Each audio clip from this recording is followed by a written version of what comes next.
Welcome to the Adult Amateurs Guidebook podcast, where we dive into the world of adult amateur equestrians, talking about everything from riding woes to feeding regimens to horse show days. Get ready for the real and authentic conversations about the challenges and joys of being an adult amateur and trying to live out our horse girl dreams. Let's tack up, grab a glass of wine, and ride into the world of the adult amateur. All right, adult amies, welcome back to another episode. Today we had the pleasure of interviewing Amanda Steege, and I'm going to let Kelly take it away.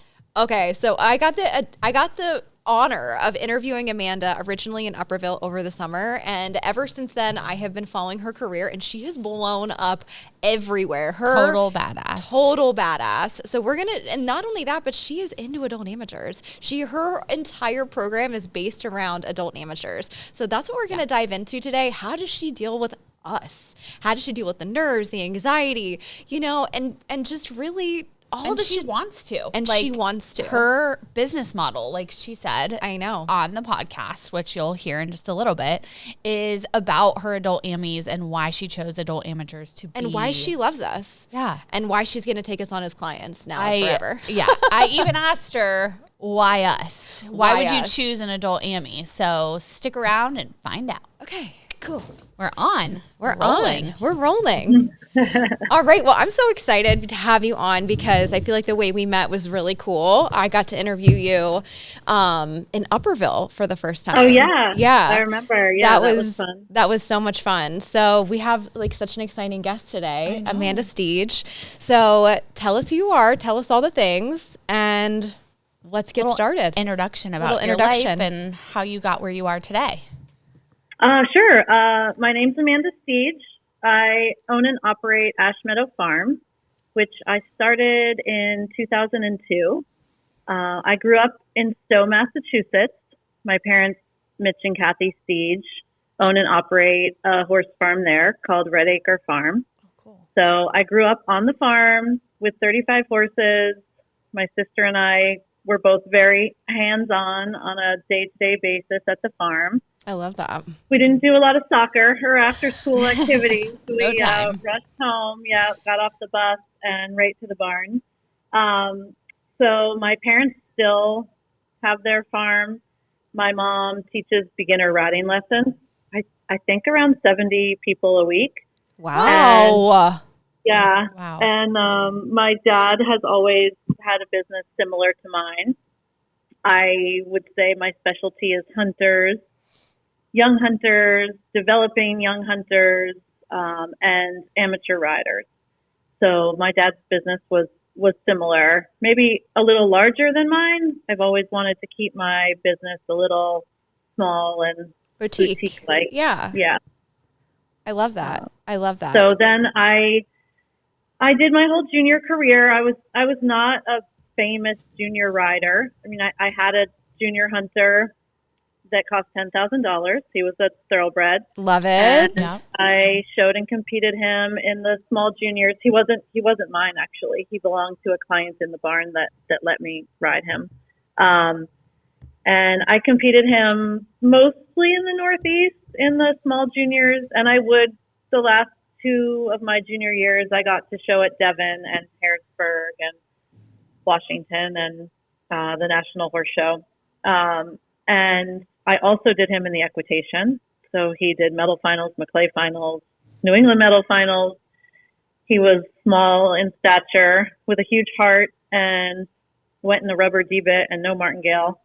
What an angel. So that was, I occasionally got to do some catch riding, again, mostly in the Northeast. I didn't go to Florida in the winter. I definitely wasn't a nationally known junior name.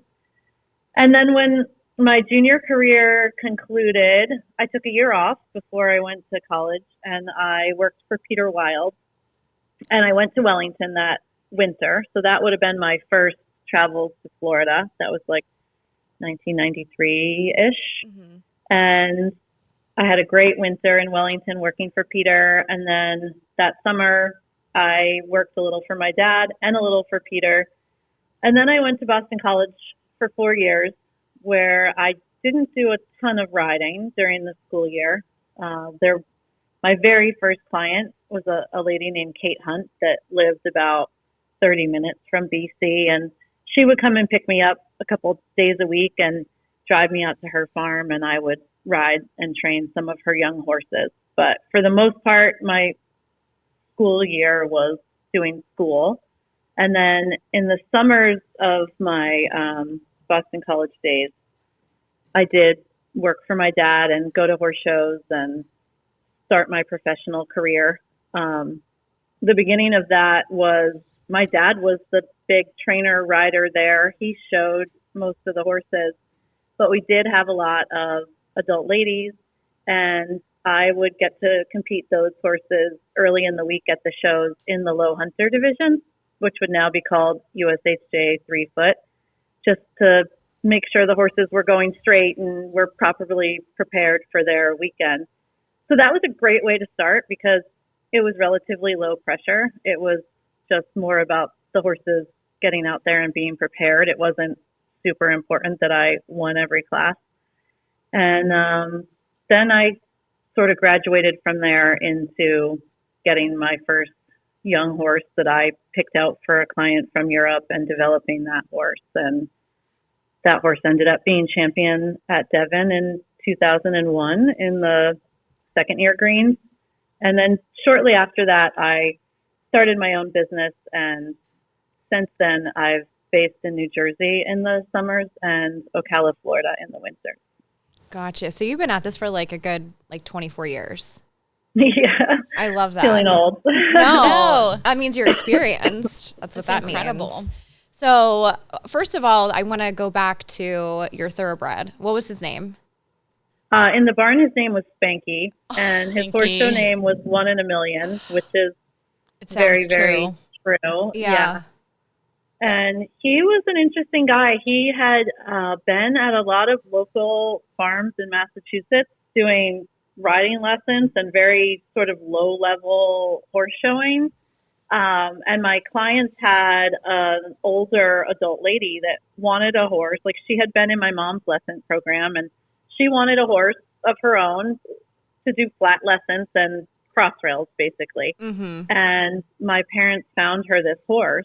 And I had a horse of my own at the time that unfortunately got sick and didn't survive. And the local Stowe Women's Club horse show was coming up that weekend, and I didn't have a horse to ride. So the owner of Spanky, whose name was Cynthia Hendelman, agreed to let me take Spanky to the local show. And I showed him in the Children's Hunters, and he won all the classes except for the undersaddle because he was not a good mover. But he won all the classes, and he was champion. And she realized that she really enjoyed getting to watch and spectate. So she let me continue on to do that for the next few years. All the while, though, she was still riding him and having her lessons. So many times during the week, she would be riding Spanky, and I would just ride other horses at the farm. And then I would take him to the show on the weekend. And she used to joke because the most she did for jumping was some cross rails. So That's amazing. she would be like, he's ready. I did 5 cross rails today. And then before, a really big show, she'd be like, I upped it to 10. Like, he's really He's ready to now. go. Oh my God. Yeah, he just was an amazing horse. And he went on. My sister got to show him a little bit. And then as I graduated out of the juniors, some other juniors in the barn got to lease him. And he brought quite a few junior riders along.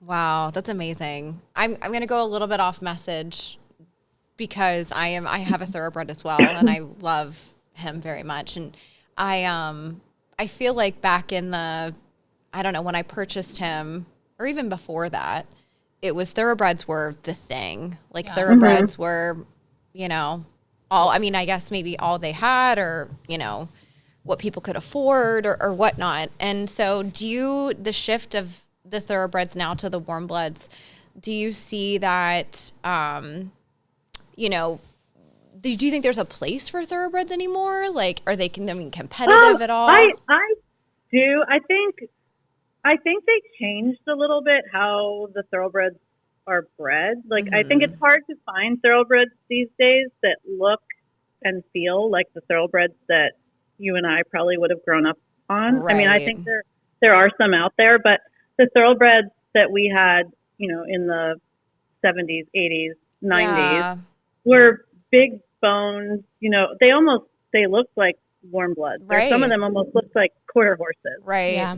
I live in Ocala now in the winter, so we see a lot of thoroughbreds. Not always at the hunter jumper shows, just in general, we see a lot of thoroughbreds. Mm-hmm. And it feels to me like the breeding changed a little, like they're a little smaller, a little like maybe Daintier. bred more for Leaner. short distance. Yeah. I'm not sure. Something changed, I think, No, in I the agree. breeding of the thoroughbreds. Now, certainly when you're watching the Kentucky Derby or those high-end races, or you go to Saratoga and you see those horses, you're like, oh, that one looks like it could be a hunter. I mean, I think there For sure. are still some out there. And I do feel like in the last few years, I've had a few people looking for thoroughbreds. Mm-hmm. So it would be great for them to make a comeback. I know. My sister has a farm in Ocala. It's a 50-acre farm, and she mostly has retired horses and some babies. People send her ponies to break and things like that. But recently, a thoroughbred rescue sent her 3 thoroughbreds that they want her to get started Wow. to help them, sort of rehome them and find their next job. And I saw them yesterday, and they're beautiful, and they look, a little more similar to the thoroughbreds that we all were accustomed to. Right. So I think it's great that they offer some of the thoroughbred incentives and stuff that they've been trying to do in the hunter and jumper world. And like I said, I have had people over the last few years talk a little bit more about wanting to find a thoroughbred, myself included. It would be great to get that going a little bit again. Yeah. Well, there's just they're just such obviously they're a different breed for sure. They are. Yeah. Yes. I can understand why there was the big switch, especially when you're talking about amateur riders. For sure. I mean, but I miss the quality and the beauty of the thoroughbreds. Yeah, and I think oftentimes now when you're talking about hunters and you're talking about the most high-end, highest quality hunters, a lot of them have a lot of thoroughbred in them and are, trending towards that look of the thoroughbred. So I think just the brain of the warm blood is what attracts a lot of amateurs. Yeah.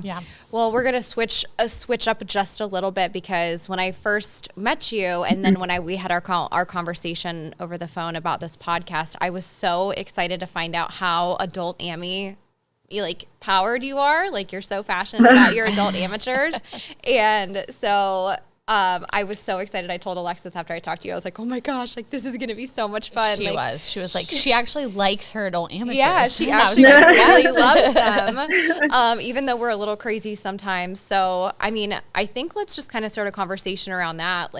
This whole podcast is based around adult amateurs, and we talk everything about, horse showing to daily, riding to lessoning. So, I think let's kind of start with the initial. Why did you choose us? Why did you choose the amateur life? I think, I knew when I started my business that I wanted it to be a little bit on the small side. Like I said earlier, I wanted sort of a small boutique type business. And I think from growing up at my parents' farm, they have so much going on. And I knew if I was going to be in the horse business that I wanted something not quite as overwhelming as what they had going on. So I think when I started to think about wanting it to be a little bit on the small side, I also started to think that in order to run something smaller like that and not have a lot of assistant riders and assistant trainers, that I wanted everybody's goals to be sort of similar. For instance, if I had pony kids and then juniors doing Metal McClay and then my amateur ladies, everybody's goals are a little bit different, and the amount that they want to show is different. When you start talking about the A circuit and qualifying for Devon and indoors and places like that, the junior kids, the ponies, the junior hunters, the equitation, they have to show so much. They have to get a lot of points. Whereas when you're looking at the amateur side of things, it's a little bit easier if you have I don't mean that the divisions are easier, but just if you have a quality horse and you show it at your 10 or 12 horse shows and do fairly well, you're generally going to qualify for all of those. All right, guys, quick break from the podcast to tell you about a brand that I actually discovered when I was redoing my barn, Saratoga Stalls. Saratoga Stalls is actually manufactured right in Chattanooga. And the thing that I love about them so much is that they are designed by equestrians for equestrians to make sure that you and your horse are as safe as humanly possible. And because I know that my boys are a little bit crazy sometimes, they're also very, very durable. So all of the steel that is made for these stalls is cold rolled steel. And that means that they're not going to break anytime soon. So they have a 30-year rust-free warranty, and all the hardware on them, all moving hardware, has a lifetime warranty. Like I said, they are safe. They are designed by equestrians and for you and your horse's safety. Shows that you want to go to. So that was sort of the first thing, was I want to pick one of these areas that I can concentrate on and do well and keep my business a little bit on the small side. The second thing was I really wanted to go to Florida for the winter. And I think at the beginning, we would only come for 6 or 8 weeks. And every year we've come sooner, left later. Now we're in Florida for 6 months of the year.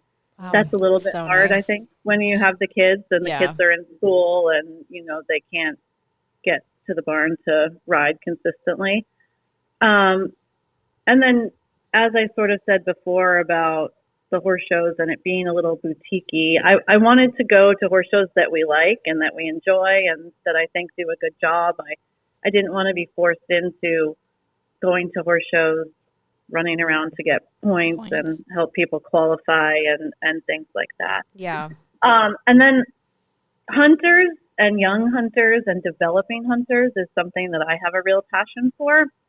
And I think when you're dealing with juniors, their junior years is such a limited time frame that they can't really go out and get a 4-year-old or a 5-year-old or a 6-year-old for me to develop, because by the time I've developed it, they're finished with their career. Yeah.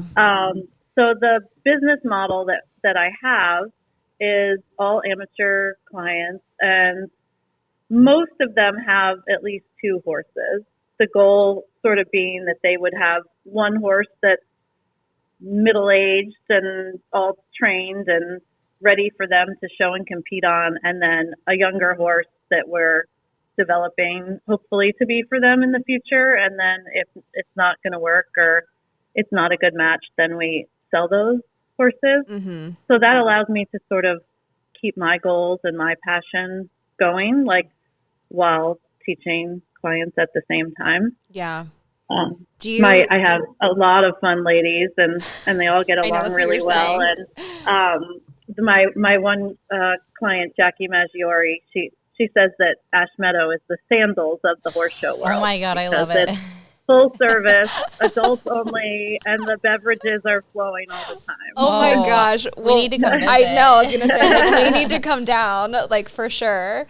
And so your group of adult amateurs that you have, do you, what are some common, things that you see them, running into, either in horse shows or just their lifestyle or just overall struggles that you guys talk about from your trainer-client relationship? I mean, we talk a lot about the mental game of riding and competing and performance anxiety and nerves and things like that. I was a psychology major at Boston College, and I was geared towards sports psychology. And I've used a lot of those tools that I've learned in my own riding and competing. So I do try to help them with the mental side of the game, because I think it's something that everybody that shows or competes, whether it's in riding or any sport, something that comes up and that you have to learn to deal with, and you have to dedicate as much time and effort to that side of the sport as you do to your position and your general tools that you're learning in your lessons. So there's a book that I really like called Mind Gym. It's GYM by Gary Mack. And a lot of my clients have read that book, and some of them have people that they work with outside of my farm and me, you know, sports psychologists that specialize in riding and horse shows and things like that. So definitely that's one thing that we work on a lot. Yeah. So if I was at the ring with you and I was about to go in, what would you tell me? And I'm like, Amanda, I'm freaking out. Well, there's a lot of things that we try to work on leading up to that moment. You know, I think sometimes the part that's hard at the horse show day isn't always just when you're standing at the in gate. It's like those couple hours, like, oh my leading God, up to when you put your You're foot in the the worst. I'm awful. So one thing that has worked for me a lot is visualizing. So I've taught a lot of my clients how to do that. So early in the morning, they go down and look at their course, and then they spend some time visualizing it and thinking about it that way. And when I visualize, it's like I'm watching a video recording of myself.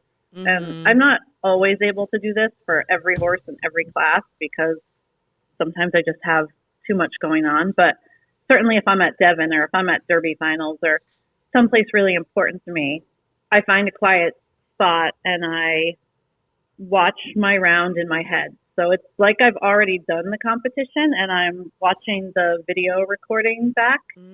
That's a good idea. I know we spend a lot of time in our lessons doing flat work and doing small exercises to learn things about our horses, like if our horse likes to drift left or if our horse likes to drift right, and how to do various turns and, try to work on the smoothness of your round. So generally my clients know when they look at a course in the morning, like which areas of the course might be easy for them, which areas might be hard for them. We talk a lot about how it's not concentrating on the distance and what you're doing right in front of the jump that makes for smooth hunter rounds. It's concentrating on your pace and your straightness and your rhythm and riding away from the jump, like riding the backside of one line to set up the turn for the next line. So when they go in the morning and they look at their course and they sort of think about what things will be easy or difficult for themselves, then I want them, like I do, to sit down and watch the video recording in their head. And if I'm nervous or worried about something, the first time I watch it, like I'll do a big chip or I'll miss a lead change or something terrible will happen. And I'll make myself just rewind the video in my head and start again. And I keep doing that until I've watched my round and it's gone perfect and I can hear the applause and I can see Lafitte and all the things. And then once I've done that, I sort of go back and zoom in on what I'm doing in key areas of the ring. Again, it's usually not what I'm doing 3 steps in front of the jump. It's what I'm doing on my right turn or where I'm using my left leg to get straight. And when I do that, I feel like when I enter the ring, a lot of things just happen without me thinking about them.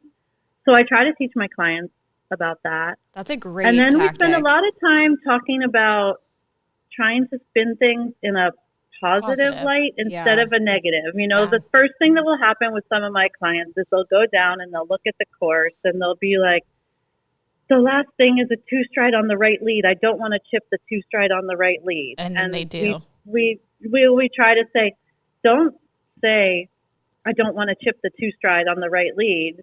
Think about the things that you have to do with your pace, with your rhythm, with getting straight, with your position, anything that you have to do on the end of the ring to make it so that you don't chip the 2 strides on the right lead coming home. So I would say that's the gist of it. When they are then standing at the gate freaking out, like you were talking about, because that also does happen. I just try to tell them to concentrate on the basics of riding, not on where's the distance. Think about picking up your canter and getting to pace and trying to maintain that pace all the way around and things like that. Try to, get to the basics, because that's really what makes hunter rounds look the best. And I think when you're sitting in the judge's box, it becomes very clear that it's much more about what that overall round looks like from the moment you walk into the ring than it is about how All the little perfect your pieces. distance was to the end of the two stride. Right. So, Yeah. I mean, That's definitely something I've like heard, and even with like some juniors like going in before the medals, they're like, oh my God, like I really don't. And I've done it before, like in a derby, I was like, what if he trots after the trot jump? And everyone was like, why would you say that? Yeah, don't even put it And out then there. it don't happened. say it out loud. Yeah. And then it happened, and I should have focused on like, okay, we're gonna gallop Yeah. off after like the two. Yeah, stride. when I land, as he's jumping the trot jump, or when he Yes. lands from the trot jump, I'm going to put my leg up. Yes. But it's like you just have to spin the word. Yeah. so yeah, that I like put it you into the take out the- universe. I don't want this to happen. Right. Yeah. Instead, you Yeah. say, I'm going to remember to do this. Yeah. Or- And it's like if you put the negative out into the universe, it's in your head and you don't even like know it's there. And then of course that happens. So now I'm very like, this is what is going to happen. All the good things are going to happen. Like put that out there into the universe and don't think so much about Yeah, all the no. mistakes you could make, because then you're more likely to make them. Oh, absolutely.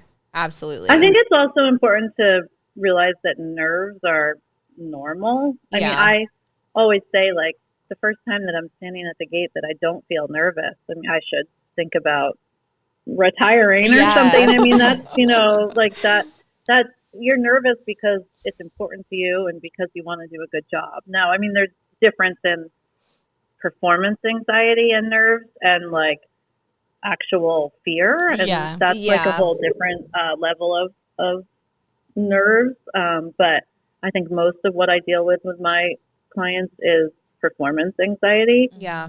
If it's actual fear, then I think you have to acknowledge that and talk to your trainer about that. And maybe you're showing in the 3-foot adults, and if you're actually fearful, maybe you need to Step step back. back for a little while. Yeah. Which doesn't mean that you're not capable of doing 3-foot adults, but if you're like having that paralyzing fear at the gate, then Yeah. that's, I think, when you have to acknowledge that that's happening and Yeah. talk to somebody about it and come up with a plan for what to do. Yeah, I'll never forget. My horse, my thoroughbred, was injured, and I was leasing a friend of mine's horse, and it was a horse that had been there, done that. The horse could do whatever, it didn't care, and it was so that I felt like was more pressure for me because whatever, and I wasn't comfortable getting the step yet, and I was like, I can't get the step, I'm not ready, and my trainer was like, you need to get the step, and I was like, I can't do, like, I'm genuinely afraid, like, I don't want to haul ass down this line, and like, I don't even know this horse, and like,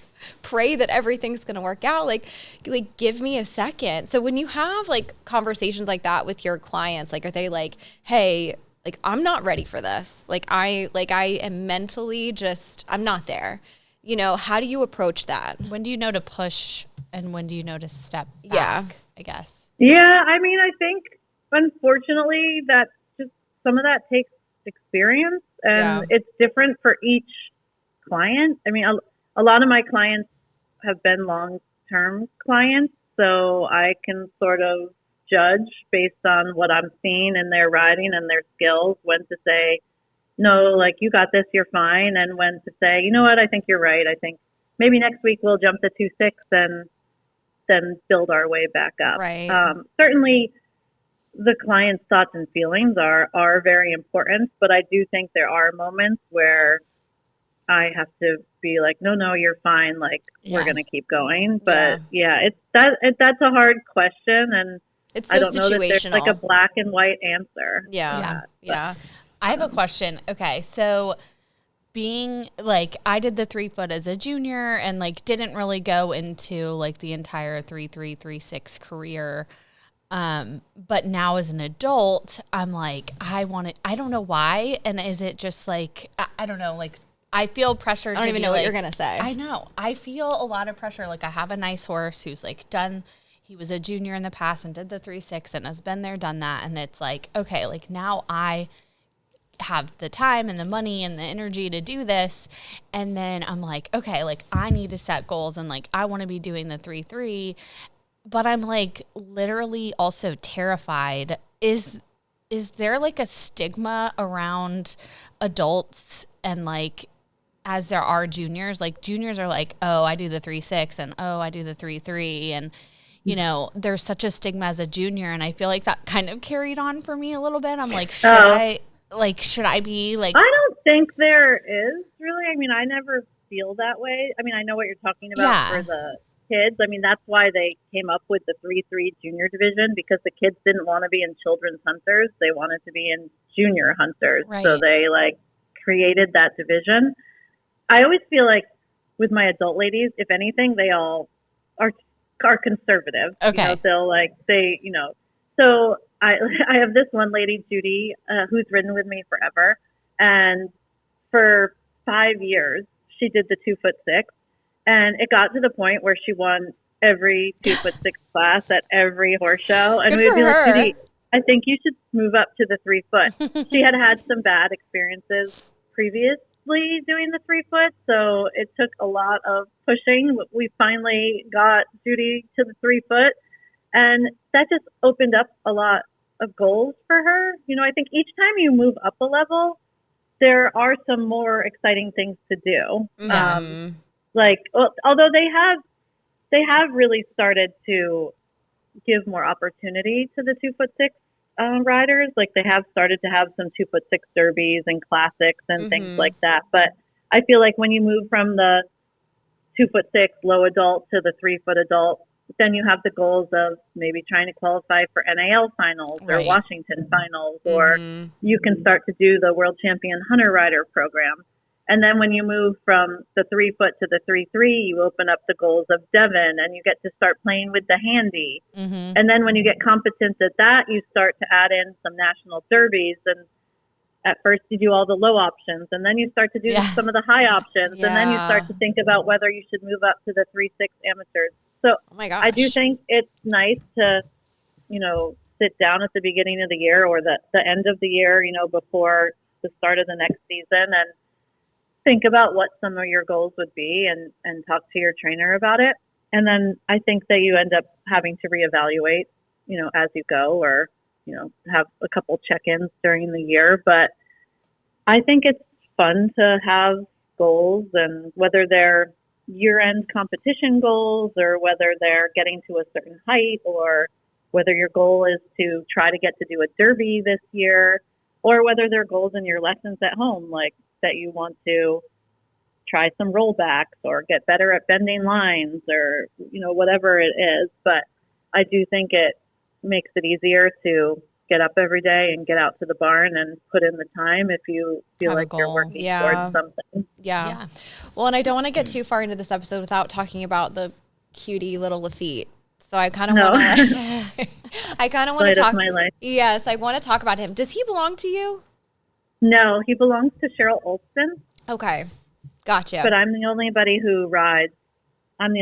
who rides and competes him. Yeah. So that's who I saw you show him in Upperville, and I've seen you show him all over social media and all the things, and you guys have been all over the place. So tell me about your relationship with him. How did that start? And, you know, all the things.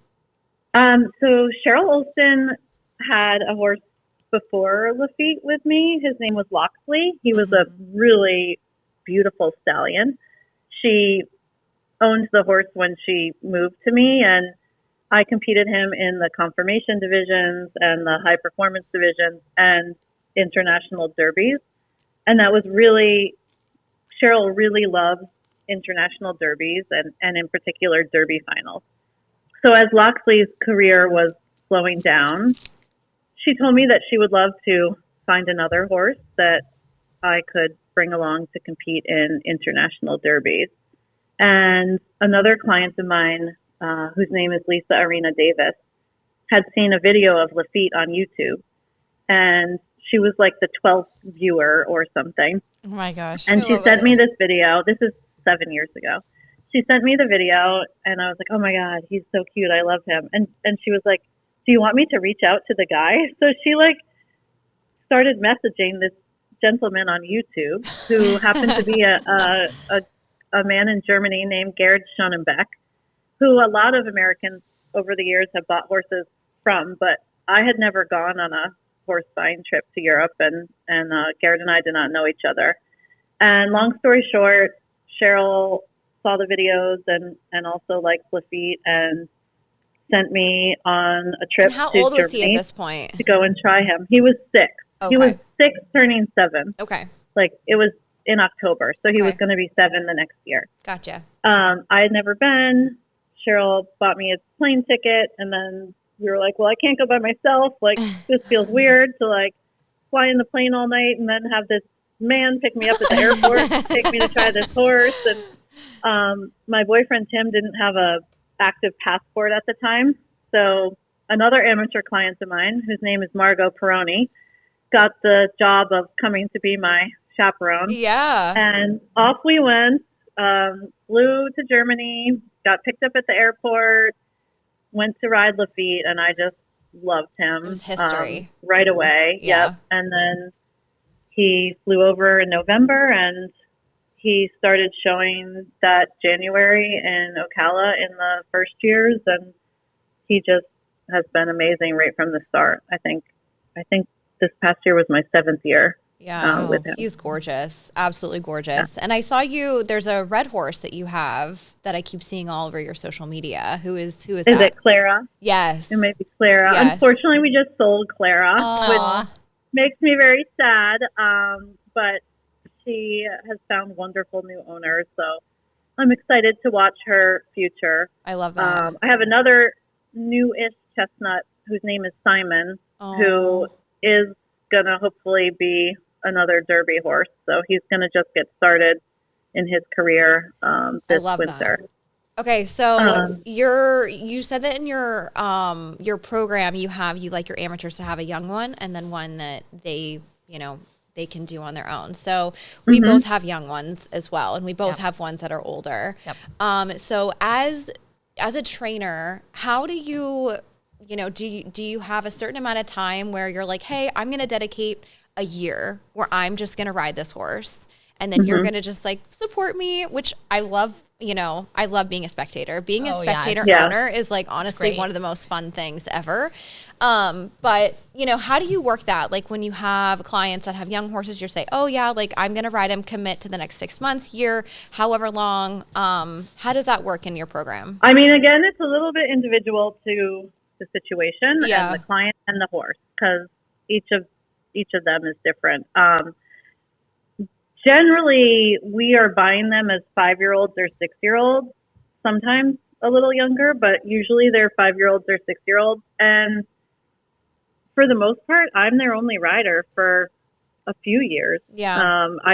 We import them. Most of them get imported, or we buy them here and sort of get to know them and then start taking them to the horse shows. But definitely through their green 3-foot year. So some of them start baby green, some of them start green 3-foot. Definitely that first year and probably 2 years, I'm usually the only one that's competing them, unless it's just a very easygoing, easy horse. Yeah. And then beyond that, it just depends on each person and how much they ride the horses. I mean, even if I'm competing them, sometimes the amateur riders are starting to ride them and get to know them at home, maybe having some lessons on them or hacking them on the days that they have easier days. But usually they like to let me get a good amount of education and showing under their belt before they feel ready to take the reins over in the ring. Oh, absolutely. And that, like I said, changes from horse to horse and from client to client, and based on how many other horses they have and, what's happening in each horse's life. Do you feel like you have adults that are like, oh, I don't want to mess him up? Like that's for me. It's like, okay, well now I have a professional that's like riding my young one, and I'm like, okay, well I don't want to get on and mess him up. So like, maybe he'll just like be for you. Yeah. He looks beautiful with you on him. I mean, so. I definitely have had to cross that bridge before, but I think I sort of know what the horses can handle, and I'm not going to let the amateurs take over if I think that anything like that is going to happen. Maybe we decide that one's not going to be for that person, and that's one that we continue to develop with the idea it's for sale. So maybe that amateur really never ends up riding or competing that horse. Maybe I do the first year or two, and even if it's a lovely horse, we decide that it's not going to be the right horse for that person. So then we just decide is now the time to sell it, or is it at its sort of full potential and best time for selling it, or should we keep it for another year and put a little bit more of a record and more mileage on it before we sell it? Yeah. Now, do you feel like I've had this happen with, really both of mine, when my trainer gets on and she's been riding both of mine for years. And then sometimes there's like a little bit of like he's like perfection for her. And then I get on and it's like, he like tries to get away with things and like, like things like that. So how do you like, do you think that's really normal? I mean, I've had a few, especially like older horses. So one thing I would say is I think even with the older horses, I do think it's important to have your professional ride them every so often. I mean, whether that's once a week or once a month or at the horse show. But, I think the horses don't always stay programs, and like they can so quickly get just a little crooked or, things like that. So I think it is important to have the professional school them once in a while, even if they're a solid citizen. Yeah. But yeah, we've had a couple horses, especially some of the older ones. I remember this one horse in particular, like would just stop sometimes and itch his leg with the amateur. But my God. But I think it was just like a ploy to get out of work, and they're so sweet with their horses that she would just let him continue to do that. And I'd be like, he never does that when I ride him. I think maybe we just need to like put our leg on and ask him not to itch his leg right now. I mean, certainly sometimes I'm on a horse and it has to itch its leg. Yeah, let it stop and itch its leg. But if it's stopping to itch its leg, like every time, every 5 or 10 minutes, every time you ride it, it's probably not having an itchy leg. It's just wanting to have a break. Yeah. I think it's always so amazing. Like, it's so relatable. It's honestly. so relatable because like I'll sometimes even like mid-lesson, I'll be lessoning and then I'll be like, you just got to get on. Like I can't even do it. Like you got to get on.